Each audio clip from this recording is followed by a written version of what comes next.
The diner froze as a man jumped to his feet, hatred blazing in his eyes as he glared at an elderly black woman. "You don't belong here," he roared, slamming the table, coins scattering.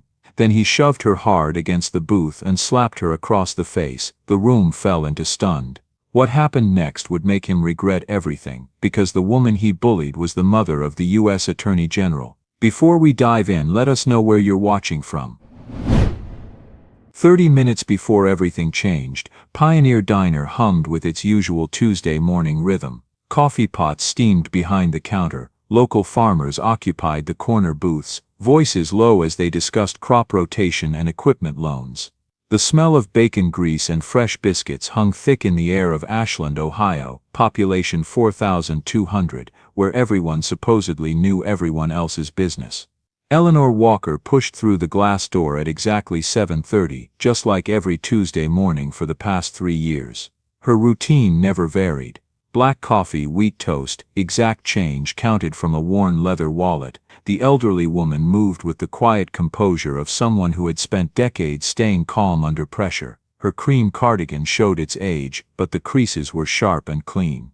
On her collar sat 2 pins positioned with military precision, an American flag and a combat medical badge from her service as an Army nurse in Vietnam. Isabella Morales looked up from behind the counter and smiled. The young Latina waitress was working her way through law school at Cleveland State, pulling double shifts to cover tuition and send money home to her mother. She had memorized Eleanor's order months ago. "Good morning, Mrs. Walker." "Good morning, Isabella. I'll have the usual, please." Coming right up, Isabella poured the coffee without asking how Eleanor liked it. Black, no sugar, no cream. Simple routine for a woman who had learned to find peace in simplicity after years of chaos. What most customers missed were the small details. The way Eleanor sat with her back to the wall, her eyes making quick assessments of exits. The precise way she folded her napkin into thirds, the slight tremor in her left hand from old shrapnel wounds that never quite healed right. Her phone buzzed against the Formica tabletop. A text message from her son. "Mom, cabinet briefing with the president today. Love you, stay safe." Eleanor smiled and typed back slowly, using both thumbs now after Daniel had patiently taught her. "Proud of you always. Go make us proud." Across the diner, Cole Matthews sat in his usual corner booth, scrolling through his phone with one hand while the other gripped a coffee mug hard enough to make his knuckles white. His construction company polo shirt was still clean this early in the morning, but his mood was already foul. He had been coming to Pioneer Diner for 2 years, ever since the new housing development on the east side had brought different types of people to Ashland. Cole's eyes tracked Eleanor's movements with obvious disdain, the old woman's careful counting of quarters, her polite nods to other customers, the way she quietly minded her own business. Everything about Eleanor Walker seemed to irritate Cole Matthews on a cellular level. "Don't know why they let just anyone waltz in here these days," Cole muttered to his breakfast companion, loud enough that surrounding tables could hear every word. Place used to mean something. The insurance agent at the next table shifted uncomfortably in his seat. Mrs. Dorothy Hanson, wife of the county commissioner, glanced up from her newspaper with a frown that deepened the lines around her mouth, but nobody said anything. They never did. Isabella's jaw tightened as she refilled coffee cups down the counter. She had watched this pattern develop over months. Cole's comments getting bolder each week, his jokes becoming less funny and more pointed. She had thought about saying something to the manager, but Cole was a regular who tipped 20% and had connections to half the construction projects in the county. Outside the window, Tyler Brooks was setting up his camera equipment on the sidewalk. The 23-year-old intern from WMFD Channel 7 had been assigned a simple task: capture footage of authentic small-town America for the evening news segment on local businesses. Tyler adjusted his lens and checked his audio levels through his headphones. His news director had emphasized capturing genuine moments, unguarded interactions that revealed character. He set the camera to record, positioned to capture the diner's front window and door. He had no idea he was about to document something that would reach the Attorney General's office before lunchtime. The security camera above Eleanor's table blinked its red recording light in steady intervals. The diner's owner had installed the system 6 months earlier after someone had broken in and stolen money from the register. Eleanor's phone buzzed again. This time it was a news alert about federal funding for rural healthcare clinics. She read it carefully, her reading glasses perched on the end of her nose, then deleted it without comment. Cole Matthews was getting restless. His breakfast companion had left for a job site and he found himself with 45 minutes to kill before his own crew meeting started. 45 minutes, and an elderly black woman sitting 3 booths away who represented everything he believed was wrong with his changing town. The morning crowd began to thin out as 8 o'clock approached. Farmers headed to their fields. Office workers drove to their jobs in Mansfield or Worcester. Soon it would be just the regulars, the lingerers, and one old woman who had no idea her peaceful Tuesday morning was about to become a nightmare. Isabella glanced at her phone when it buzzed in her apron pocket. A text from her cousin Tyler outside, getting great footage of authentic small-town life. This place is perfect for the segment. She looked out the window and waved. Tyler waved back, still filming. Neither of them realized they were about to become key witnesses to an assault that would go viral within hours. At 7:47, Cole Matthews's patience ran out completely. He had been watching Eleanor Walker for 15 minutes now, and the old woman's quiet contentment made something hot and ugly rise in his chest. She sat there like she belonged, like she had every right to occupy space in his diner, in his town, in his America. Cole stood up with deliberate force. His work boots hit the linoleum hard enough to make nearby customers look up from their plates. He crossed the diner with calculated steps, drawing every eye in the place. His shadow fell across Eleanor's table like a storm cloud. Eleanor looked up as the light changed. She had learned long ago to read body language, and everything about the man looming over her screamed aggression. Her heart rate increased slightly, but her expression remained calm. "Morning," Eleanor said politely, her voice steady. "You look real at home here," Cole said, loud enough for everyone in the diner to hear him clearly. "Real comfortable for somebody who ought to know better." The diner went completely silent. Forks stopped moving halfway to mouths. Conversations died mid-sentence. Isabella's hand moved slowly toward her phone in her apron pocket. "Excuse me," Eleanor said, though she understood perfectly. "This place ain't meant for your kind, old woman." Cole continued, his voice getting louder. "Decent folks don't want to eat where you eat, don't want to breathe the same air. You make people uncomfortable just sitting there." Eleanor had faced worse than playground bullies during her 72 years. She had treated dying soldiers while mortars fell around her field hospital. She had held the hands of boys bleeding out in the Vietnamese jungle while they cried for their mothers. But this was not about survival, this was about dignity. About the right to exist in peace. "I'm simply having my coffee," Eleanor said quietly, her hands steady around her mug.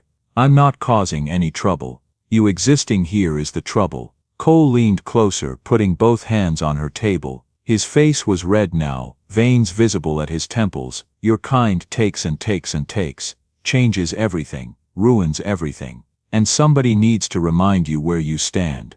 Outside, Tyler Brooks's camera captured every word through the window. He had started filming local color for a feel-good segment. Now he was documenting something much darker.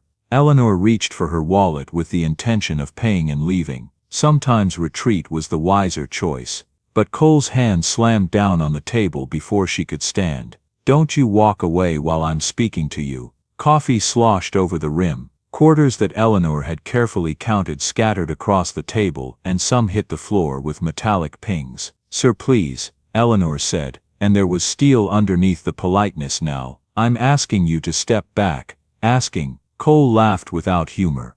"You don't get to ask for anything, old woman. You people are always asking, always demanding, always acting like you deserve respect you haven't earned." He grabbed her wallet off the table before she could reach it, holding it up above his head.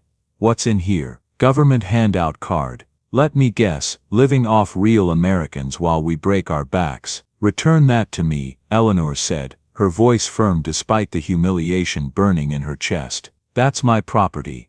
"Your property." Cole opened the wallet and dumped its contents onto the table. Driver's license, Medicare card, photos of her grandson, $27 in bills. "Nothing you have is really yours, is it? Everything handed to you by people who actually work. Isabella pulled her phone from her apron and started recording. Her hands shook slightly, but she held the phone steady. She had been silent for too long. Fire Chief Robert Harrison, sitting 2 booths over, half stood from his seat. He was a compact man in his 50s, off-duty but still wearing his department polo shirt. His face showed clear uncertainty about how to intervene. Mrs. Hanson looked around frantically, as if searching for someone else to take action so she would not have to. Eleanor stood slowly, drawing on decades of military bearing despite her age. Something in her posture made Cole take an instinctive half-step backward. "I'm leaving now," Eleanor said with quiet dignity. "Please move aside and return my property." But Cole was not done. He had started something in front of an audience. His pride would not let him back down now. Cole stepped sideways, deliberately blocking Eleanor's path to the door. His body language was openly aggressive now. "You leave when I say you leave, when I decide you've learned your lesson. When you understand you don't belong here." He shoved her wallet into his pocket. "Maybe I'll keep this. Call it a tax for making me look at you, for forcing decent people to share space with you, for pretending you matter." This was physical intimidation, public humiliation, theft, assault by legal definition. All of it witnessed by more than a dozen people and recorded by multiple cameras. Cole Matthews had just crossed a line that would destroy his entire life, though he did not know it yet. At 7:52, Tyler Brooks zoomed in his camera lens, his journalism training recognizing that something significant was happening. Inside Pioneer Diner, Eleanor Walker stood trapped between her table and Cole Matthews's bulk. The construction company owner fed off the attention from the silent crowd. "Please step aside," Eleanor said. Her voice was steady despite her racing pulse. "Make me old woman." Cole's lips curled into something that was not quite a smile. "What are you planning to do? Fight back? Who here is going to help somebody like you?" He took a step closer, using his size to intimidate. "Look at you," Cole said, his voice dripping with contempt. "Pathetic, useless. You think anybody here gives a damn what happens to you? You think anybody's going to risk anything for someone like you?" Eleanor stepped to her left, trying to move around him. Cole shifted to block her path again, faster this time. "I told you, you're not leaving yet. Not until you apologize. Not until you admit you don't belong. Not until you beg." That was when Cole shoved her, hard, both hands against Eleanor's shoulders, with enough force that she stumbled backward into the table. Her hip caught the sharp edge of the formica with a sickening crack. Coffee cups crashed to the floor and shattered. "Hey!" Fire Chief Harrison stood up fully now.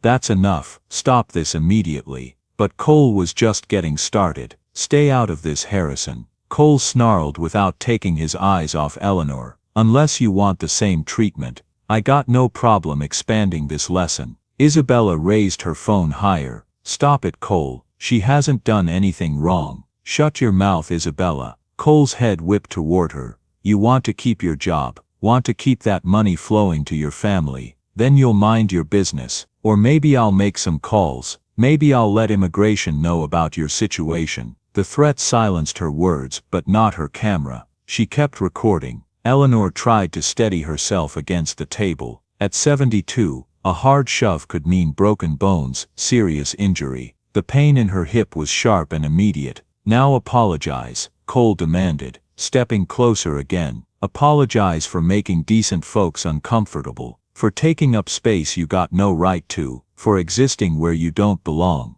Eleanor took a slow breath. She had been here before, in different forms. "I apologize if my presence has upset you," Eleanor said quietly. "But I've done nothing wrong. I have every right to be here." "Wrong answer." Cole's face turned dark red.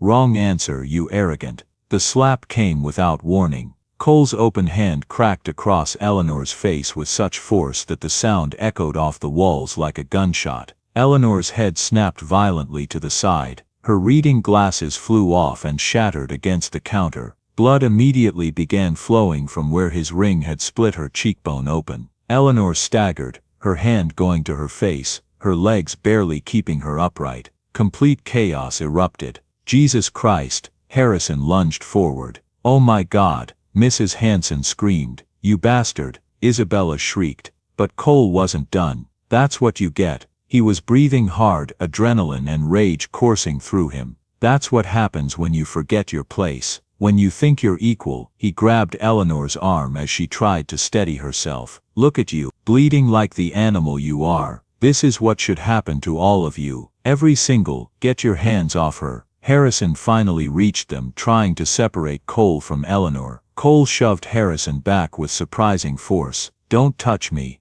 This is none of your business. This is between me and this thing that thinks it's human. Eleanor's hand came away from her face covered in blood. Her cheek was split open. Her ear was ringing. But something in her posture changed. Her shoulders straightened despite the pain. You just made a terrible mistake, Eleanor said quietly. Cole laughed, a horrible braying sound. A mistake. The only mistake was letting you people think you matter. The only mistake was pretending you have rights. You have no rights. You're nothing. Yeah.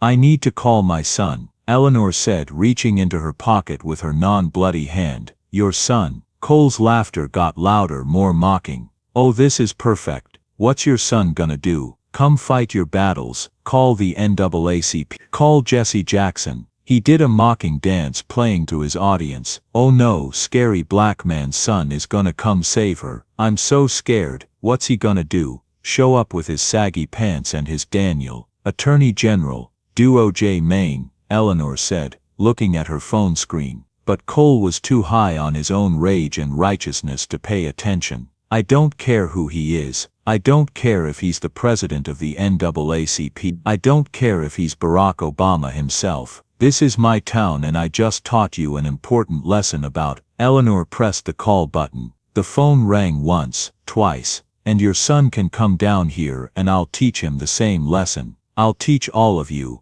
This is just the beginning. I'm gonna make sure every one of you understands that you're not wanted. You're not. Mom, is everything okay? You never call this early. The diner went dead quiet. Something about that voice, that immediate concern, that authority.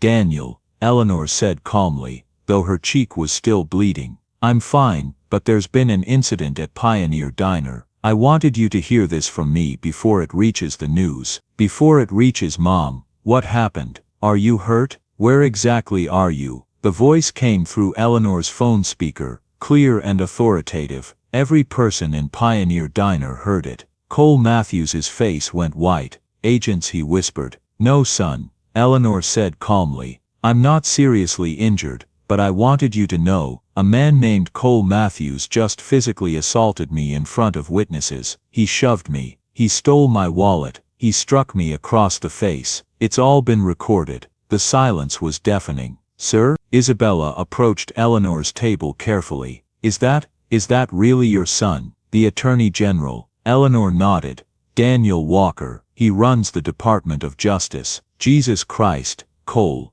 Harrison said, his voice barely a whisper. Do you understand what you just did, Mrs. Hanson gasped loudly. The Daniel Walker, the Attorney General of the United States. Mom, I'm dispatching FBI field agents immediately. Daniel's voice continued. Cleveland Field Office. They'll be there within 30 minutes. Don't move. Don't touch anything. And our Civil Rights Division will want statements from all witnesses. This is federal now. The word federal hit Cole like ice water. Oh, he whispered. Then louder. Oh no, oh no, no, no. Isabella's Instagram live feed exploded. The viewer count jumped from 50 to 200 to 800 to 3,000 to 10,000. Comments flooded. OMG, is that the Attorney General's mother? Cole Matthews is about to get destroyed. Screenshot everything, this is going federal. Someone just ended their life on camera.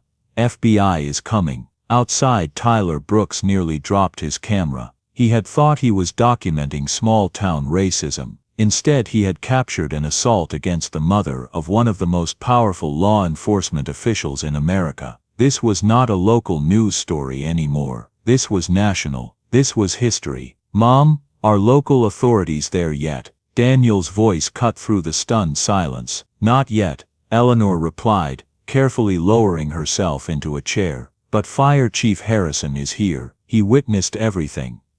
Harrison stepped forward, his face pale with guilt and determination. Mrs. Walker, I saw it all. Mr. Matthews used racist language, physically assaulted you, stole your property and struck you. Multiple witnesses, multiple video recordings. I'll provide whatever statement federal investigators need. And ma'am, I apologize for not acting sooner. There's no excuse. Cole found his voice, panic making it crack. Wait, this is just a misunderstanding. No real harm done, right, Mrs. Walker? Ma'am, I didn't mean if I had known. Eleanor looked at the man who had called her your kind 5 minutes ago, who had shoved her, who had stolen her wallet, who had slapped her across the face. She dabbed at her bleeding cheek with a napkin. Isabella had brought her. The harm was done, Eleanor said quietly, when you decided who I was based on how I look, when you decided violence was acceptable, because you thought I was powerless. But I didn't know. Cole's voice rose. I didn't know who your son was. If I had known, and that makes it acceptable. Eleanor interrupted, her voice gaining strength. You're saying the assault was fine as long as I had no powerful connections, as long as you thought you'd face no consequences. Cole's face crumpled as reality sank in. Tyler's hands shook as he uploaded his footage. His title, Ashland Diner Assault, Shocking Racist Attack on Attorney General's Mother. Complete raw footage. The video hit 10,000 views in 15 minutes, 50,000 within the hour. Daniel's voice came through again. Mom, I need you to understand. Federal investigators will be involved, not because of my position, but because what happened was a violation of your civil rights under federal law. The fact that you're my mother makes this visible, but the underlying crime is what matters. Isabella, still recording, felt tears running down her face. She had seen too many incidents get buried. Not this time. Brad Morrison, Cole's construction partner, who had been at the counter, stood up and walked toward the door without a word. Several other customers followed. Suddenly people remembered appointments, but Mrs. Hanson stayed. Harrison remained standing near Eleanor. Isabella kept her phone raised, and Tyler outside kept filming. These were the people who would not look away. Cole sat down heavily, his legs unable to hold him. His face had gone gray. I'm sorry, he whispered. I'm so sorry. You're sorry now, Eleanor said gently, though pain showed in her eyes. But you were perfectly fine doing it when you thought I was powerless. The truth hung in the air. This was not about mistaken identity. This was about character, about who you are when you think no one important is watching. Outside, news vans began arriving. Tyler's video had been picked up by regional stations. The hashtag Pioneer Diner incident was trending in Ohio. Sheriff Linda Crowley's patrol car arrived 12 minutes after Eleanor's call. At 61 she was a solid woman with short gray hair, who also served as chair of the Ashland County Board of Commissioners. She surveyed the scene, the broken cups, the blood on Eleanor's face, the phones recording, the news cameras outside. This was bad. Morning, Mrs. Walker, Crowley said, her body camera blinking red. I heard there was an incident. What happened? Isabella stepped forward with her phone. Sheriff Crowley, I have the entire assault recorded. Mr. Matthews used racist language. He physically intimidated Mrs. Walker. He stole her wallet. He shoved her into the table. Then he struck her across the face. It's all here. Crowley reviewed the footage. Her jaw tightened. Her eyes widened when Cole's hand connected with Eleanor's face. Cole, Crowley said after the video finished, I need you to come to the station for a statement. Mrs. Walker, do you want to press charges? Eleanor considered carefully, pressing the napkin to her still bleeding cheek. I want this documented properly according to the law. Whatever happens next should follow proper legal procedures. Isabella's Instagram had 25,000 viewers. Comments scrolled too fast to read. FBI needs to investigate the whole town. This is systemic racism caught on camera. Sheriff trying to cover it up already. Tyler's video had hit 200,000 views. Mayor Franklin Dorsey, 58 and calculating, called Crowley. She stepped outside. Through the window people could see her pacing, pinching her nose, looking at the sky. When she returned, her expression was carefully controlled. Mrs. Walker, Crowley said, I know this has been traumatic, Perhaps we could handle this with some discretion and let everyone calm down before deciding next steps. Tourism season starts next month. Bad publicity could hurt innocent people, local businesses, jobs, property values. Handle it quietly. Harrison's voice carried disbelief. Sheriff, there are 3 video recordings of violent assault. The victim's son is the Attorney General. There are news crews outside. How exactly do you propose handling this quietly? Crowley flushed. I'm trying to consider what's best for everyone, for the community. Are you, Isabella said slowly, her phone still recording, seriously asking Mrs. Walker to not press charges to protect property values? The words hung like an accusation. Crowley's political instincts told her this was already a disaster. She had to choose between her job and her integrity. She chose her job. I'm simply suggesting everyone take 24 hours to consider all implications before making irreversible decisions that could affect the entire community. Eleanor stood slowly, wincing from the pain in her hip. Sheriff Crowley, I spent 2 years in Vietnam treating soldiers wounded defending the Constitution. That document guarantees me equal protection under the law, not protection contingent on property values, not protection that depends on tourism revenue, equal protection, the same as everyone else. She picked up her broken reading glasses. I won't be making this decision based on what's convenient. I'll be making it based on what's right.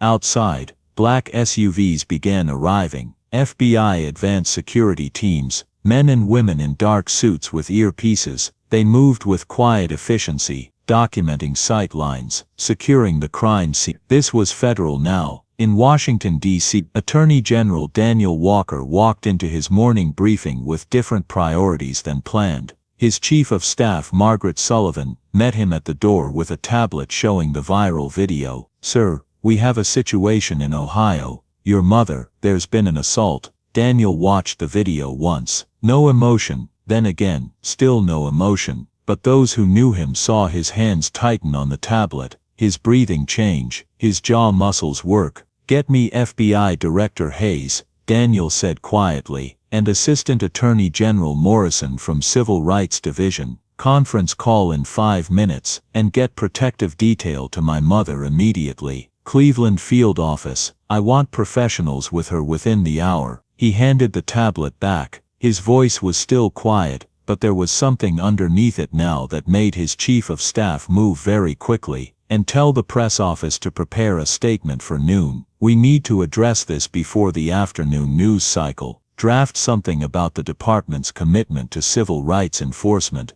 Make it clear I'm recusing myself from direct involvement, but this will be investigated thoroughly. I want it strong but appropriate, on my desk in 30 minutes. Back in Ashland, Eleanor sat at her table and took a sip of cold coffee with her unsteady hand. She had faced worse than this. But she was tired of proving her humanity, tired of earning rights others took for granted, tired of being brave when she just wanted to be safe. Her phone buzzed, a text from Daniel. Mom, protective detail en route. Special Agents Morrison and Fitzgerald should arrive within 2 hours. Don't leave until they arrive. Don't talk to media yet. Civil Rights Division opening investigation. Love you. This will be handled properly. Eleanor typed back slowly, wincing. I know you'll do what's right. That's how I raised you. Love you too. She looked at Isabella, still recording, at Harrison, still standing witness, at Mrs. Hanson, who had not fled. Thank you, Eleanor said quietly, for staying, for speaking up, for recording, for being brave when it would have been easier not to be. Isabella wiped her eyes. You shouldn't have to thank people for doing the decent thing. No, Eleanor agreed, her voice tired, but I learned long ago to appreciate it when they do. Outside, Tyler was being interviewed by CNN. Inside, Cole sat with his head in his hands, understanding his entire life was over. The FBI arrived at 11:47. Special Agents Jennifer Morrison and Patrick Fitzgerald walked into Pioneer Diner with quiet confidence. Mrs. Walker, Morrison approached with a respectful nod. I'm Special Agent Morrison, this is Special Agent Fitzgerald, Cleveland Field Office. The Attorney General asked us to ensure your safety and begin preliminary documentation. Eleanor nodded. Thank you for coming. Ma'am, we need your statement, photographs of your injuries, and all video evidence. We'll also need statements from all witnesses. Morrison's eyes swept the diner. Chief Harrison, Miss Morales, Mrs. Hanson, will need to speak with each of you. Crowley stepped forward defensively. Now wait, this is my jurisdiction. Any investigation should go through my office. Morrison turned to her with a look that could freeze water. Sheriff Crowley, this is now a federal civil rights investigation. We'll coordinate with your office as appropriate, but primary authority rests with the FBI. I suggest full cooperation. Anything less would be problematic. The message was clear: step aside or become part of the problem. Within 3 hours, what the FBI discovered shocked even veteran investigators. This was not isolated. This was a pattern, a system, a deliberate effort to exclude minorities. Fitzgerald spread case files across a conference table, files that had been buried. Each folder represented a different victim, but the same truth. March 2024, elderly Hispanic man Miguel Santos, accused of shoplifting at Ashland Grocery. Security footage proved his innocence. But not before he was handcuffed, detained 4 hours, banned from the store, humiliated in front of his grandchildren. The store never apologized. The incident was dismissed as a misunderstanding. January 2024, Black family, the Johnsons, questioned about belonging at the community center during their daughter's basketball game. Police called for trespassing on public property. The family had a membership, had been coming 3 years. 30 minutes of humiliation while their daughter watched, crying. Case dismissed as a concerned citizen report. November 2023, Native American veteran, Robert Whitehorse, challenged at the voting location. Required extra identification despite proper credentials. Despite voting there 20 years. Despite being a decorated veteran. Poll workers claimed they were being thorough. September 23, Asian college students studying at the public library after dark reported as suspicious. Police arrived with hands-on weapons, students terrified. All because they were studying while Asian. Library staff said someone called concerned. Every incident involved minorities. Every incident involved humiliation. Every incident was dismissed. But patterns don't lie. Morrison found something else. A digital paper trail. Email chains between city council members discussing tourism concerns about changing demographics, about maintaining traditional character, about protecting property values. Private Facebook groups, Ashland Heritage Foundation, Citizens for Traditional Values, Keep Ashland Great. The messages inside were worse than imagined. Coordination between business owners about making certain customers feel unwelcome. Discussions about discouraging minority families from certain neighborhoods. The money trail was damning. Cole Matthews had donated $5,000 to the Ashland Business Development Fund in 2023. That fund lobbied for enhanced security measures downtown. Those measures included cameras and police patrols, but only in certain neighborhoods.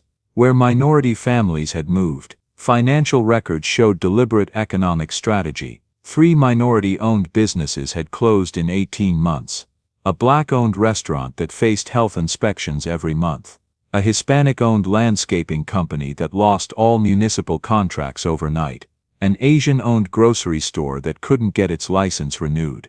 Property values dropped as planned, making them attractive to developers connected to city officials. This wasn't random racism. This was systematic exclusion for profit. This was organized. This was deliberate. This was conspiracy. Social media excavation revealed Cole's true thoughts. Years of posts about protecting small-town values. Private messages used language that would make a Klansman blush. More devastating were deleted posts. Cyber forensics recovered messages from the night before. Old woman comes in acting like she owns the place. Time to remind her where she stands. Problem getting worse. People might need to make an example. Some folks need to learn respect. Sometimes lessons get physical. Crowley's role became clear. Response patterns showed deliberate negligence. Incident reports filed but never investigated. Complaints labeled as misunderstandings without follow-up. When pressed by federal investigators, Crowley admitted receiving 14 complaints about discriminatory treatment in 18 months. Her action on those complaints, 0. The institutional audit revealed systematic failure. Federal funding misdirected. Civil rights compliance records fabricated. Grant applications containing false information. The scope was staggering. Financial records, email chains, social media coordination, witness testimony, all painting a picture of deliberate systematic racism designed to exclude minorities from economic and social participation. As evidence mounted, anonymous threats began arriving. Someone didn't want the truth coming out. Eleanor's phone started ringing at 3 a.m. Heavy breathing, racial slurs, death threats. Your boy can't protect you forever. We know where you live. Accidents happen to people who don't mind their business. Her garbage was scattered across her lawn every morning. Mailbox smashed with a bat. Racial slurs spray-painted on her garage door. Isabella faced her own terror campaign. Anonymous messages flooded her social media. Immigration status can change quickly for loudmouth waitresses. Your work schedule is posted online with your home address. Tyler's college experience turned hellish. Email hacked, academic records leaked. Fake accounts impersonating him, posting violent threats. The cyber attacks were sophisticated, coordinated. Someone with resources was orchestrating a campaign to silence witnesses. Crowley visited Eleanor privately. No body camera. Look, Mrs. Walker, this has gone too far. Maybe consider dropping charges for everyone's sake. Whose sake? Eleanor asked. The town's people are getting hurt. Businesses suffering. Property values dropping. Because I was assaulted. Because you made it public. Some things are better handled quietly. Are you asking me to let a racist attack slide to protect property values? Crowley looked away. I'm asking you to think about consequences. I am. That's why I'm not backing down. Mayor Dorsey called Daniel directly. Director Walker, your mother is creating divisions. Perhaps family influence could resolve this privately. Are you suggesting I interfere with a federal investigation? Some situations require flexibility. You're calling felony assault a minor incident. The call ended abruptly. Cole's legal team filed nuisance lawsuits. Defamation against Isabella. Copyright violations against Tyler. The harassment was designed to bankrupt witnesses. Eleanor's health deteriorated. Blood pressure spiked. Sleep became impossible. Her doctor prescribed anxiety medication. At 2 a.m. Friday, Eleanor sat alone in her kitchen staring at her Purple Heart. For the first time, doubt crept in. Maybe Crowley was right. Fighting back was hurting people. Her phone rang. Daniel called from Washington. Dad, I'm driving up. Don't argue. Son, I'm tired. Maybe this isn't worth it. What did you tell me when Bobby Martinez was bullying kids at school? Eleanor remembered. Bullies only stop when someone stands up. If you stay quiet, nothing changes. The next person might not have a son who can help. Daniel arrived at 4 a.m., finding his mother in darkness. They're trying to break you, Mom. That's what bullies do when they can't win fairly. But I'm bringing trouble to good people. If you surrender, those people face the same thing next time with no cameras, no protection, no justice. The conversation became the turning point. Eleanor's resolve returned. Evidence tampering began immediately. Murphy's security system suffered catastrophic failure. Sheriff's files accidentally deleted. County servers crashed. Someone was spending serious money to cover tracks. Direct threats arrived at justice. Federal officials' families aren't immune. A security detail was assigned to Eleanor. Her privacy evaporated. Federal agents followed her everywhere. Just when Eleanor considered surrender, an unexpected ally emerged with evidence that would change everything. On day 5, Dr. Rebecca Martinez knocked on Eleanor's door. The civil rights attorney from the state ACLU didn't come alone. Behind her stood Marcus Thompson, a black cybersecurity specialist and military veteran who'd volunteered his services. One veteran for another, Marcus said simply. Within hours, Marcus recovered what everyone thought was lost forever. Despite the crashed security system at Pioneer Diner, he found something the saboteurs missed: automatic cloud backup. Every deleted file, every lost video, every piece of evidence they tried to destroy was sitting in a server that updated every 30 minutes. Amateur hour, Marcus muttered, pulling up pristine footage. They deleted local files but forgot about cloud synchronization. Dr. Martinez spread new evidence across Eleanor's kitchen table. The breakthrough came from an unexpected source, Isabella's phone case. Her cousin had installed a tiny hidden camera for her safety after previous incidents. The device, smaller than a quarter, had captured Cole's immediate reaction after the assault. Cole to his assistant on the phone, "Get me Mayor Dorsey immediately. We need to control this story before it explodes nationwide." The smoking gun proved premeditation and conspiracy.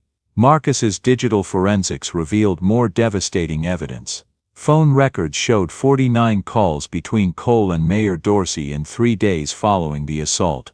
A private group chat among Ashland business leaders contained explicit racial language and coordinated response strategies. The deleted social media posts told the real story, Phase 1 working perfectly. 3 minority businesses closed this year. Property values stabilizing in target neighborhoods. Need to maintain pressure on remaining problem residents. Small gestures send big messages. If the old woman's family has connections, we handle it like the others. Money talks louder than justice.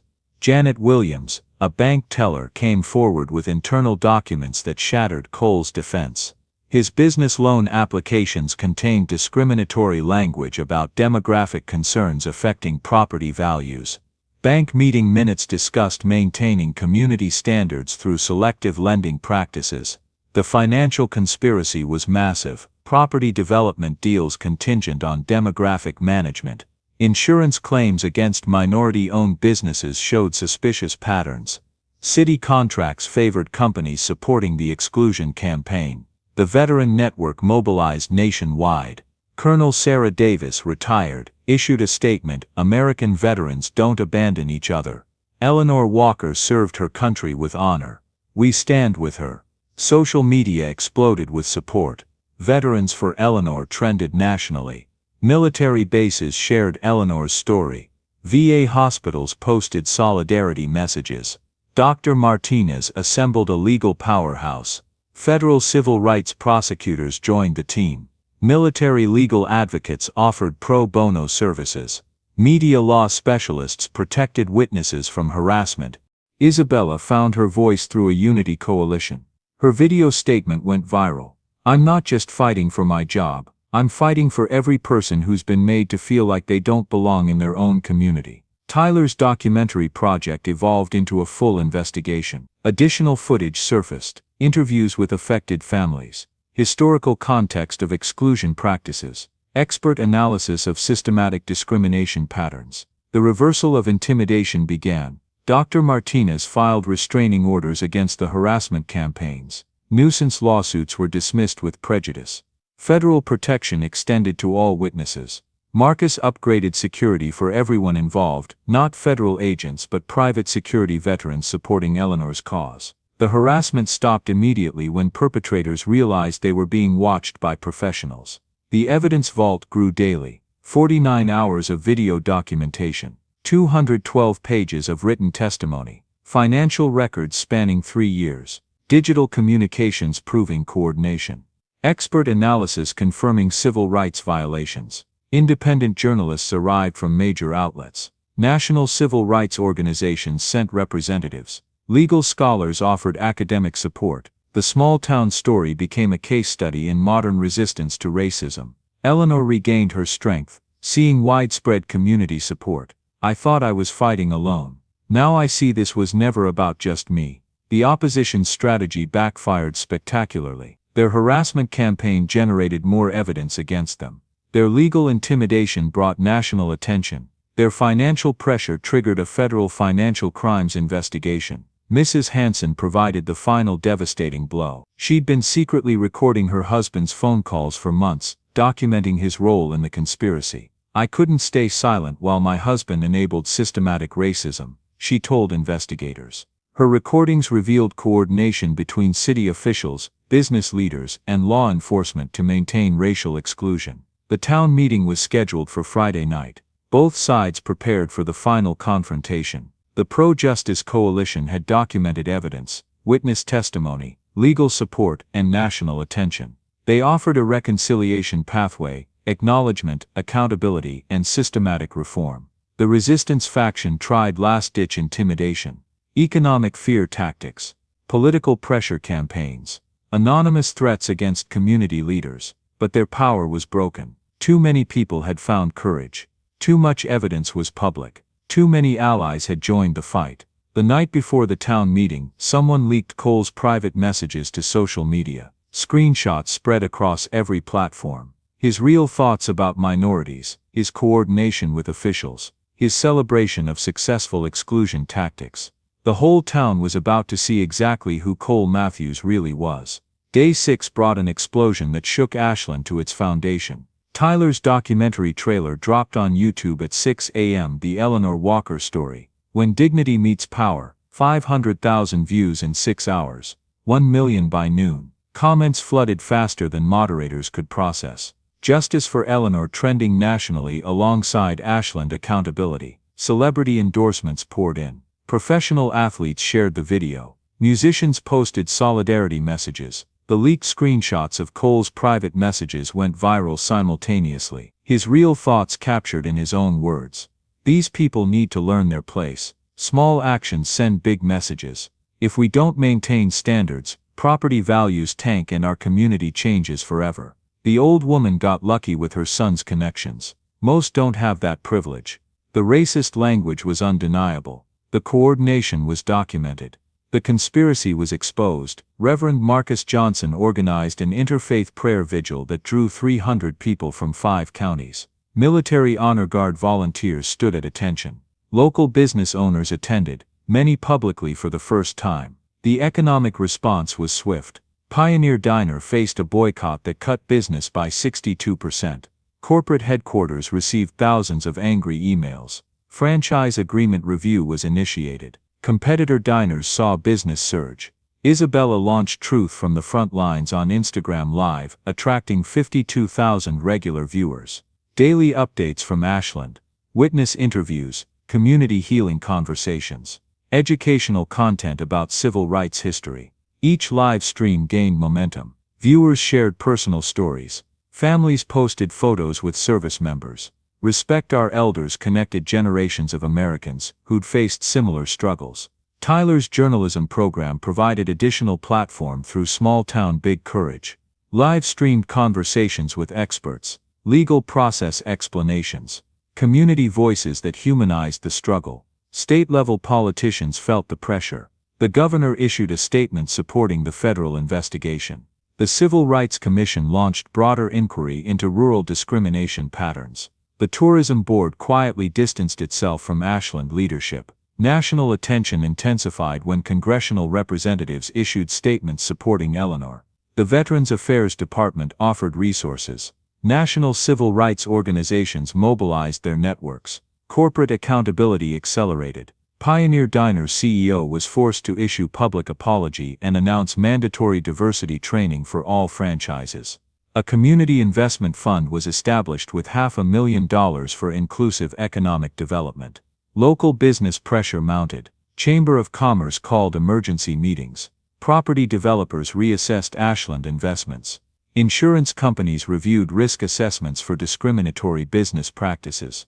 Banking relationships faced scrutiny as federal regulators investigated lending patterns. The counter-movement organized its final push. Save Our Community rally scheduled to compete with the town meeting.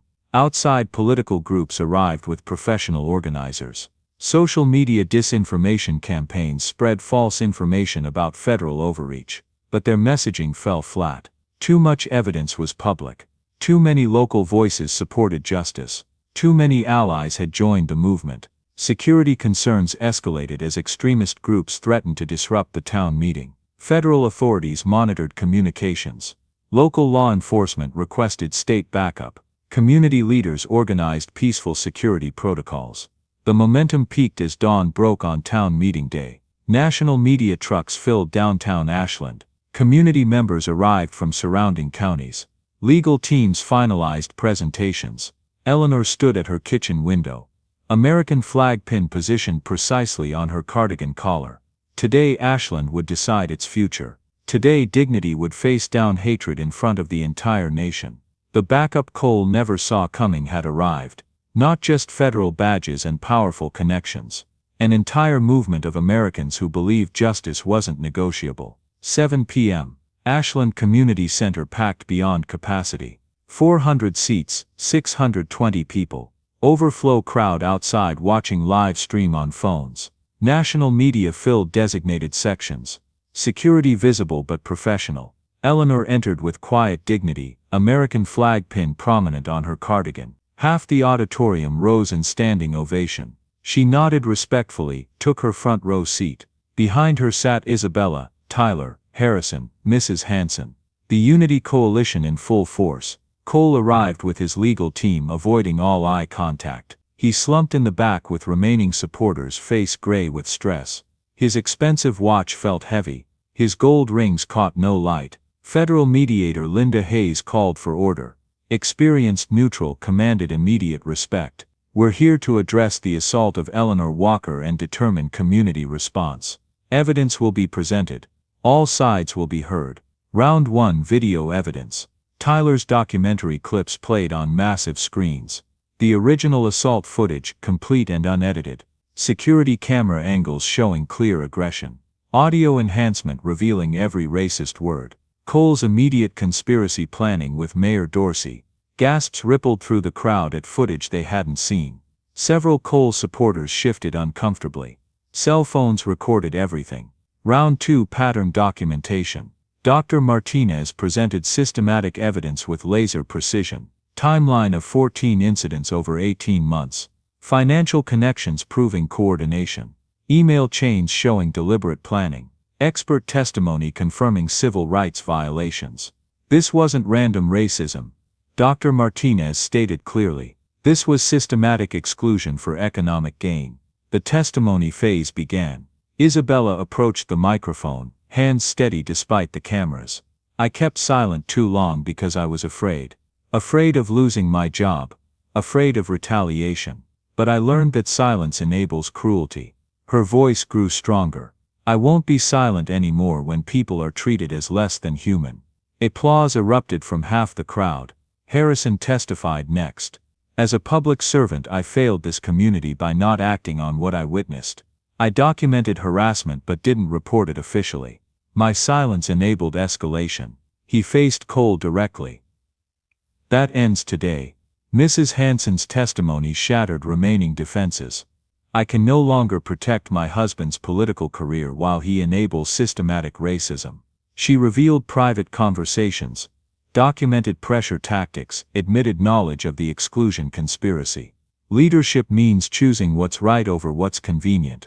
The crowd sat in stunned silence. Eleanor rose slowly, commanding immediate attention. I didn't serve my country to come home and face hatred in my own community. Her voice carried decades of dignity. This isn't about my son's position. It's about every parent who wants their children to live with respect. Pause, pin drop, silence. I'm willing to forgive Cole Matthews. But forgiveness requires acknowledgement, and acknowledgement requires change. Cole's lawyer whispered frantically. Cole stood, face flushed. This has been blown completely out of proportion. One bad moment doesn't define someone's character. Dr. Martinez interrupted calmly. Actually, Mr. Matthews, we have additional evidence received this afternoon. The game-changing moment. Recently discovered email from Cole Matthews to business associates sent 3 days before the assault. Dr. Martinez read from printed evidence. Phase 1 successful, 3 minority businesses closed this year.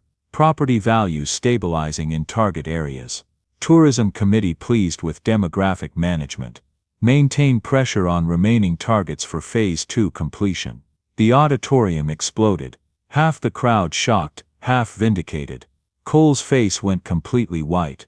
Even his supporters stared at him with horror. Mediator Hayes called for order. Mr. Matthews, would you like to respond? Long pause. Cole realized his complete isolation. I may have used poor judgment in some communications. Eleanor stood again, grace under pressure. Cole, the measure of a person isn't their mistakes.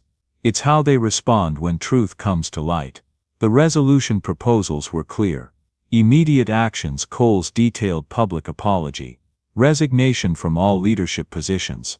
Financial restitution to affected businesses. Mandatory civil rights training for city employees. Systematic changes, independent oversight of law enforcement. Civilian Review Board for discrimination complaints. Inclusive economic development. Community healing programs. The community vote was decisive. 359 in favor of full accountability measures. 87 against or abstaining. 174 supporting reconciliation with strict conditions. Justice had won, but healing would take time.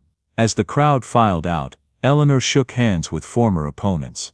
Dignity had triumphed over hatred. But the real test would come tomorrow when cameras left and real change had to begin.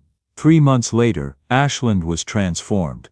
Federal civil rights charges were filed against Cole Matthews. The settlement reached $2.4 million, compensating affected community members. Federal monitoring of local law enforcement would continue for 3 years. Local leadership changed completely. Mayor Dorsey resigned, replaced by Isabella Santos in a landslide election. Sheriff Crowley retired early, with Harrison winning unanimously. 4 new Unity Platform Council members were elected. Pioneer Diner reopened under new management with mandatory diversity training. 3 minority-owned businesses opened within months. The Community Investment Fund reached $520,000. Tourism campaigns advertised Ashland, where everyone belongs. Eleanor returned to her quiet routine as a respected elder statesman. Every Tuesday she still ordered coffee, black and wheat toast at Pioneer Diner. The new management knew her order and never charged her. Isabella balanced mayoral duties with waitressing 1 day per week to remember where I came from. She planned Ashland's first diversity festival. Tyler's documentary won the State Journalism Award and earned him a full scholarship.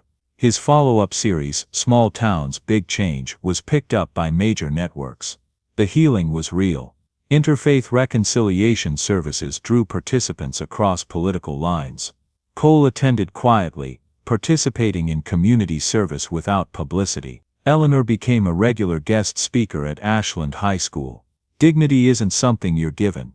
It's something you maintain. The ripple effect spread nationally. 49 communities implemented reforms using the Ashland model. Congressional legislation was proposed based on the legal precedents. Total views reached 13.2 million. Community funds exceeded $873,000. Similar investigations launched in 24 states. 6 months later, Detective Angela Foster called Eleanor about a new case in Riverside County. Mrs. Walker, we have another situation involving an elderly veteran. We could use someone who understands dignity under fire. Eleanor paused, looking at her American flag pin. Some fights are worth fighting twice, Detective. When do you need me? The most important number was 1. One woman who refused to stay silent, proving that sometimes heroes wear cardigans and count quarters for coffee. Join us to share meaningful stories by hitting the like and subscribe buttons. Don't forget to turn on the notification bell to start your day with profound lessons and heartfelt empathy.